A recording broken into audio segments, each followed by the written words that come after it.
Hello, everybody. Welcome. My name is Miguel Trujillo, and this is my art video blog. And today is the 30th of October 2023. And in order to start the blog, or every video, I typically read a quote from a famous person, an artist, about art. Yes, art, talking about art. And I do so out of this book of quotations called The Quotable Artist. So our next quote is this: Mark Twain, who was born in 1835 and died in 1910. And the quote is, "A good legible label is usually worth, for information, a ton of significant attitude and expression in a historical picture." Yeah, okay. Good going, Mark. Mr. Twain. So, I'm asking myself, what is the deeper meaning of this particular quote? Well, let's go over the obvious meaning. First of all, Mr. Twain is very interested in having accurate, legible labels on art. I'm guessing it's not just portraits, but landscapes, pictures, all kinds of pictures, including photographs. Probably anything on display in a museum or any type of gallery. And I imagine this also goes for, say, movies in movie theaters. Absolutely. The credits. I'm thinking about how the credits roll after, maybe even and before a movie. Having legibility is important. And I think I can expand that too. There's more to a label, more to a label than just its legibility. It's got to be in the right language for the audience, right? It's got to be appropriate to the audience, and it must be appropriate to the audience. What else about a label is important? Perhaps it may not interfere. I would guess that some of the better labels just don't interfere with the work, instead of like be a part of the work, and I create ambiguity and uncertainty. So labels that sort of allow the observer to enjoy the art in its fullness. So yeah, labels that aren't distracting, labels that don't create ambiguity, labels that are legible and are geared toward the audience. Yeah, all that sounds wonderful. And Twain was, he mentioned it. My guess is because he's seen labels that were illegible, and he probably, perhaps, was frustrated on account of it, or maybe he recognized that the artist wasn't capturing the audience that they could have, solely because the label was not legible and appropriate to the audience. So, yeah, that sounds like very valuable advice that Twain is providing to other artists. And, I could chime in with the same advice as Twain. I agree. Legible labels really make all the difference. They, sometimes, I've been around art that doesn't have labels, and it's not always easy to piece together whether it's a period piece, or whether the meaning behind the art. And sometimes, not all the time, but sometimes I walk away sort of mystified, or maybe I don't get the full message that the artist intended to convey. Of course, that's not always the case. I could probably watch Star Wars: The Return of the Jedi and walk away as impacted by the movie with or without credits rolling. So I'm going to take off my jacket here for a second. So, yeah, but I would say that most of the time it's important to have legible labels on artwork. It's a great resource for the observer. It's a great resource for the artist, too, to capture the attention that they're seeking to capture. Yeah, and ensure that the intent of the artwork is registered and understood by the observers. Absolutely.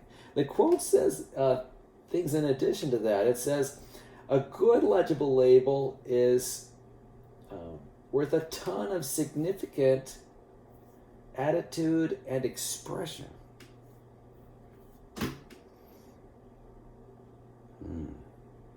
He says that the label is worth a lot of attitude and expression.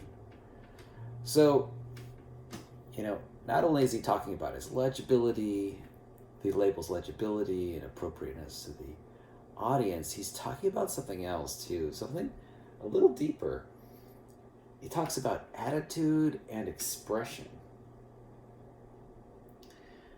So it's not that, I think what he's talking about is that how the artist can tailor, can signal to the audience specific information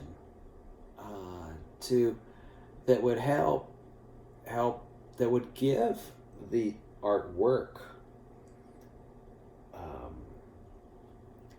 different expression, or at least make that expression known to the audience.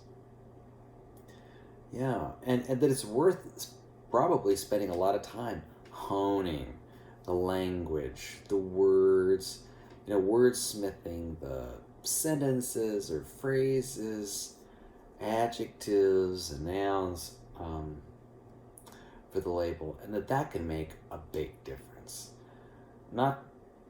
And it can have a significant effect. In fact, this is what it implies. It can have a significant effect on how the artwork is understood. I mean, it's not just, I think he's talking about, it's not just basic understanding, which the artist can convey, which is fine, but the artist can actually add additional insight and understanding to the audience through very well-crafted labels. Yeah. There's more to writing a label than just, saying something like, well, the painting is 12 inches in width, 12 inches in height. That kind of label might be factually correct, though it doesn't convey much to the audience.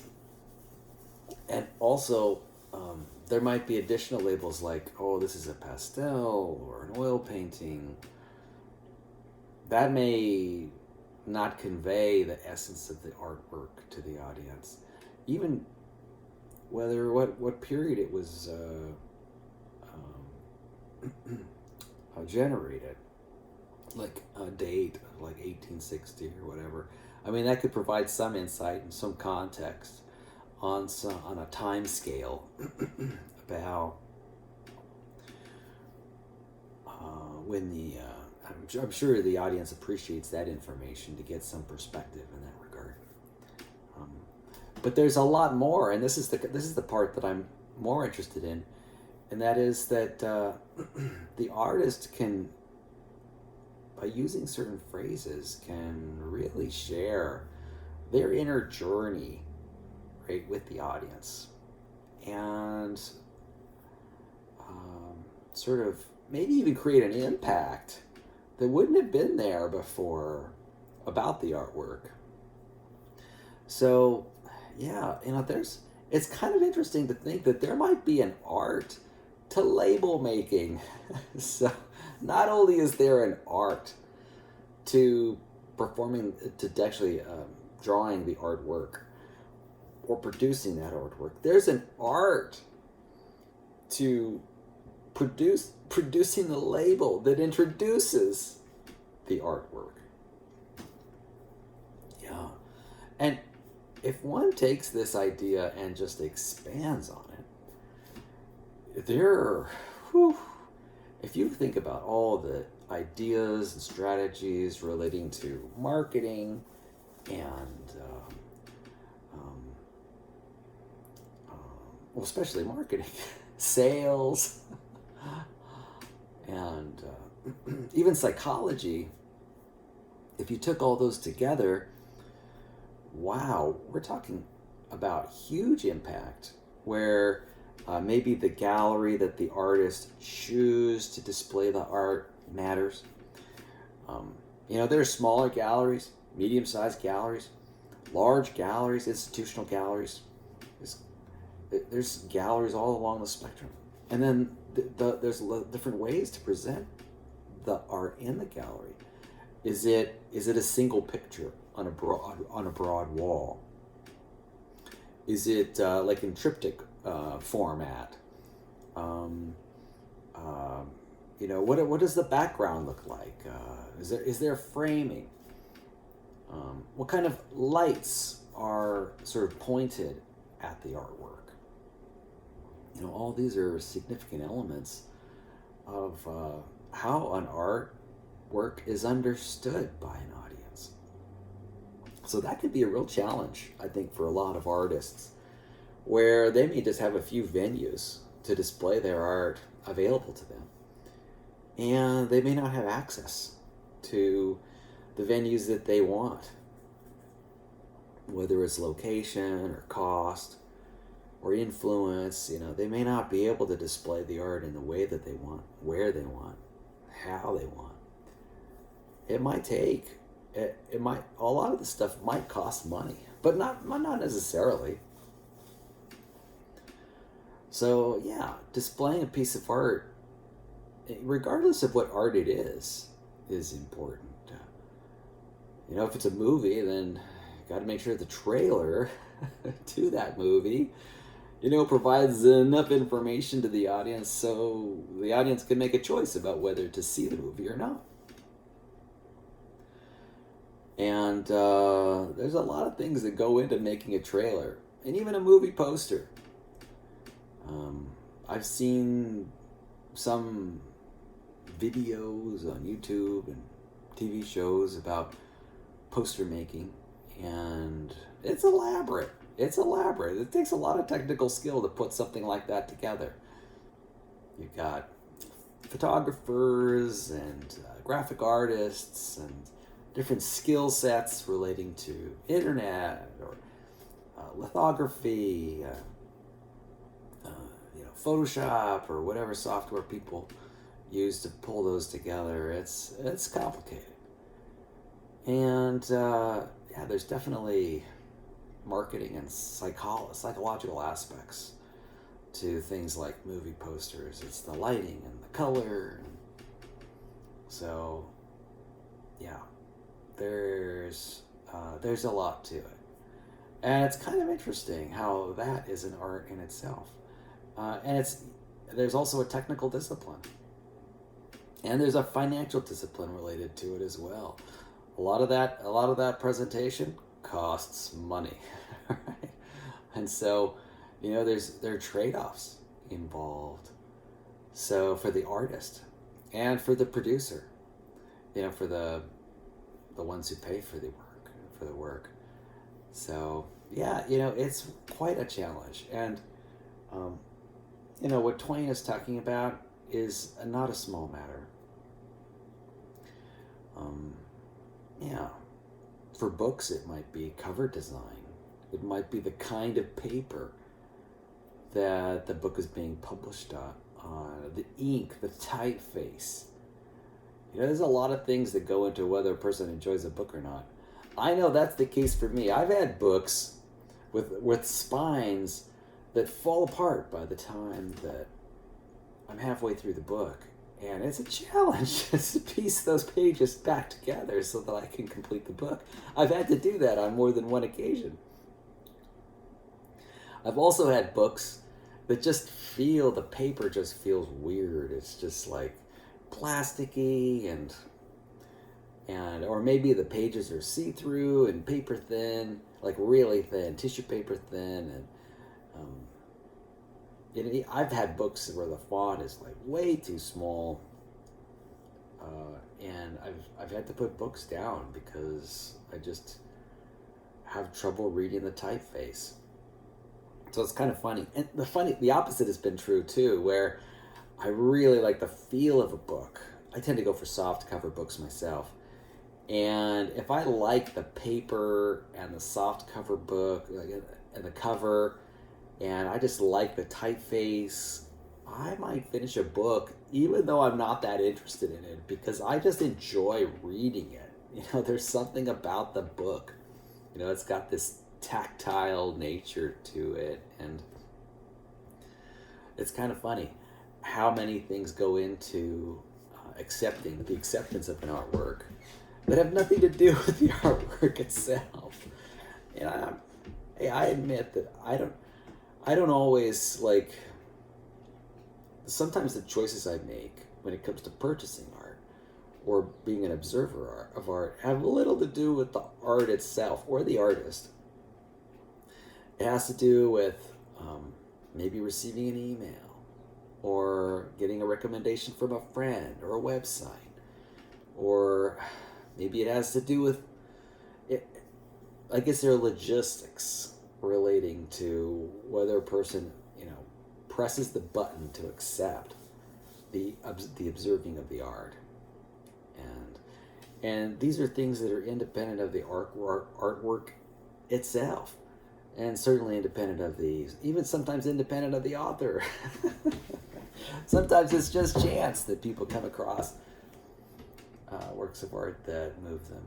So, what Twain is saying is really important. And if someone is seeking a wider audience, like an audience where there's different languages that are spoken, it might involve using different words, different turns of phrase, because some words or phrases just might have different meanings in other cultures. So it's not an easy task. It's not an easy task. And I would imagine that there are a lot of amazing artists out there with works that are spellbinding and technical marvels, but because of the author or the creator's less skillful approach, they don't find the fame that or the interest that they seek. So that, I'm sure, is a tragedy. And it happens every day. Every day. I'm sure there are people who are amazing writers and they're blogging on like blogger.com or whatever, or some obscure blogging software program, and nobody sees their work. Or somebody is... maybe they're producing an audio book or a podcast, and because they're not marketing it well, even though the podcast is of the highest quality and of the greatest interest, there might only be a handful of people in an audience that don't care, that choose to see it. So, yeah. So it's more than legibility. Labels are, and labels can convey or signal information about the work that definitely does impact the attitude and expression of the work to its audience. So I wholeheartedly agree with Twain. He's really hit the nail on the head.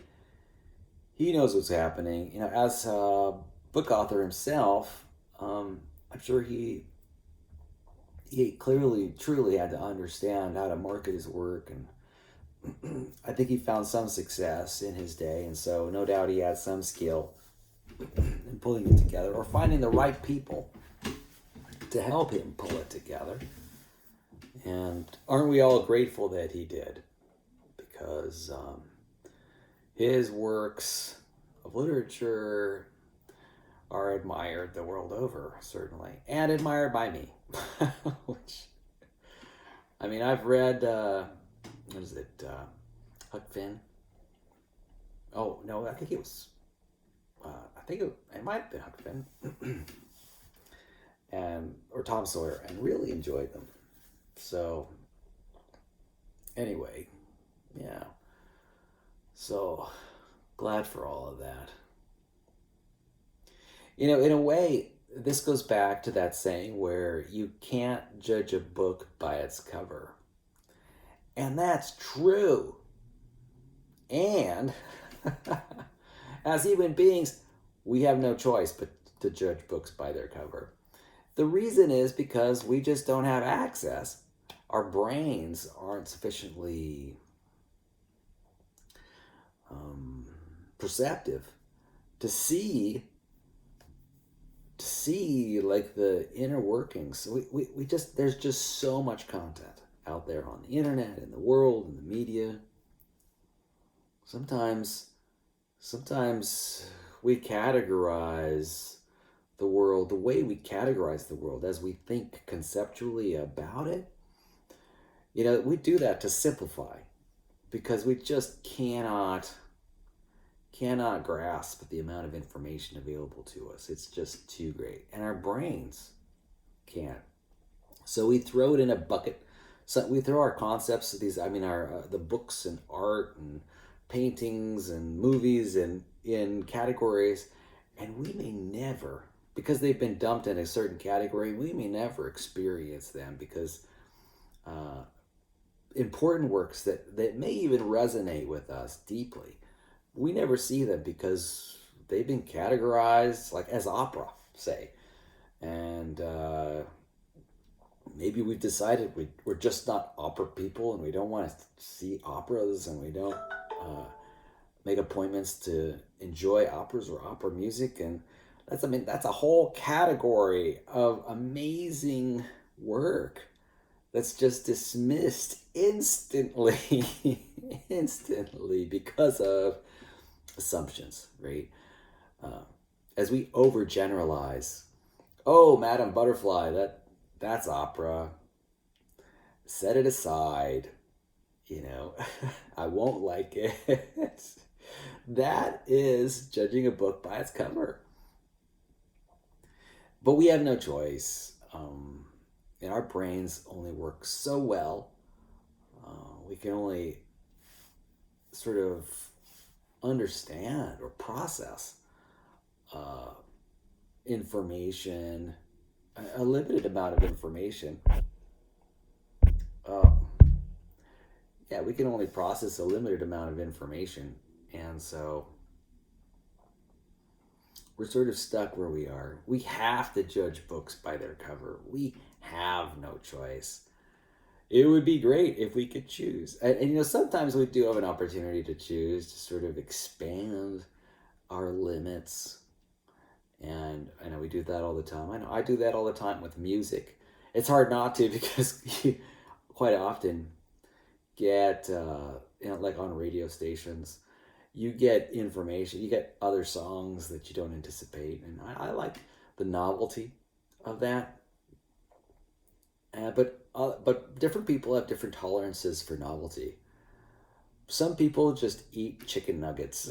They ate chicken nuggets when they were 6. They ate chicken nuggets when they were 12. And they eat chicken nuggets when they're 52. They're just chicken nugget people. And that's fine.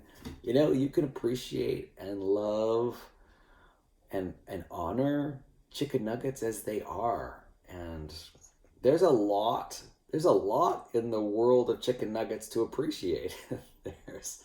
There's vegan chicken nuggets and there's barbecue nuggets and there's Wild West wings, chicken nuggets. There's KFC nuggets. I mean, there's a lot of different nuggets out there. And so, there's something to be said by people who stovepipe themselves into certain genres. People who just play video games, don't read books, don't read magazines, don't watch TV, don't watch movies. They don't go to art galleries. They play video games. That's what they do, and that's fine. People can find happiness that way. And there's a lot in the video game category. And it's kind of interesting. There might be folks who really drill down into a stovepipe and they're all about Minecraft, and so they'll absorb everything related to Minecraft, or just maybe Minecraft the video game or whatever. And in fact, we have a label for these people. We call them nerds.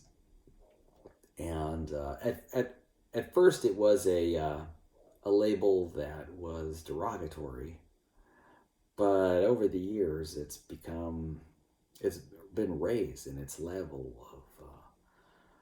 of sort of acceptance. And now people proudly call themselves nerds about one or another subject area, board games, or whatever, which in themselves are definitely works of art, just like video games are works of art. There are wonderful ways to occupy one's time, and video games, comic books, definitely works of art. And and they all have labels. Well, many of them have labels. Now, can you imagine the opposite, where there are no labels for a piece of art? Can you imagine the greatest label-less example of art?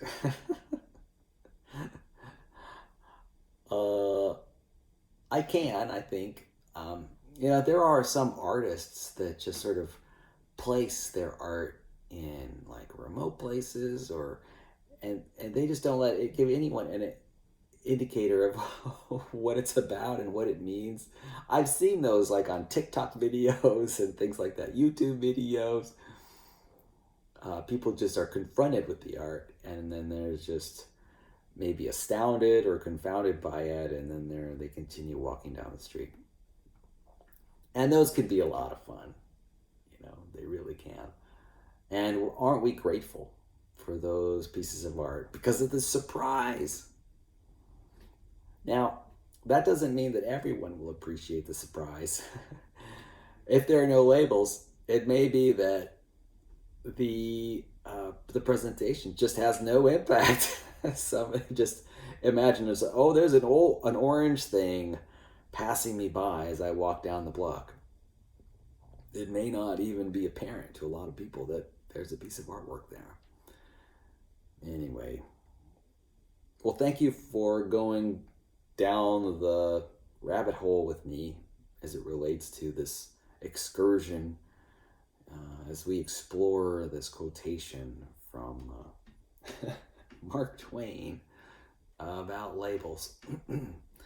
It's pretty amazing that I can talk 30 minutes about labels, but if you expand any subject area, one can go into any subject at great length. And there's a whole continuum of highly detailed ideas to highly general ideas, and it's relatively easy to do. It's called the Eisenhower Principle. Tasks expand to fit the amount of time allotted for them. And that's just the way the world is. Well, I hope you do well. Happy Thanksgiving. Happy Halloween. Today is the 30th of October. Tomorrow is October. Is Halloween. And so that's pretty cool. Looking forward to that day. And the beginning of November. where all kinds of changes and shifts will be happening as we all prepare for Thanksgiving. So happy Halloween, everyone. Bye bye.